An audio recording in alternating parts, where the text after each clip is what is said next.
জন্য এর ভিতরে ভার্মি কম্পোজ বা আদার্স কিছু মানে জৈব সার দেওয়ার কোনো প্রয়োজন নেই, কারণ এর ভিতরে অলরেডি যে কটা দিন এ ফুল দেবে তার মতো খাবার ওর ভিতর আছে, আর এটা রেডি গাছ, ঠিক আছে, যার জন্য আমরা মাটির সঙ্গে কিছু মিক্সড করছি না।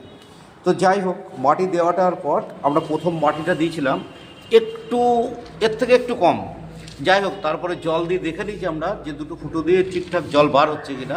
তারপরে ওই ফুল গাছ লাগানো সাধারণত আমরা মেরে ফেলি, যেটা মানে জল যদি বেঁধে যায় তাহলে ওই আপনার যে চারাগুলো মানে শিকড়গুলো থাকে, শিকড়গুলো আস্তে আস্তে ক্ষতিগ্রস্ত হয়, তারপরে পচতে শুরু করে, এমন গাছ মারাও যেতে পারে। তাই ফুটোটা অবশ্যই করা জরুরি। এবং তার সাথে আমরা আর একটা যেটা করি, ফুল গাছ লাগানোর সময় যে মাটিটা আমরা এক্সচেঞ্জ মাটিটা দিই, সেই মাটিটা আমরা প্রচুর চেপে দিই, চেপে দিলেও ওতে শিকড়ে ক্ষতিগ্রস্ত হয়। এবং দেখবেন নরম জাতীয় যে ফুল গাছগুলো আছে সেগুলোর ওই যে জায়গাটা চাপ লাগে ওই মানে ওই জায়গাটা থেকে দেখবেন পচ ধরে। হ্যাঁ, এবং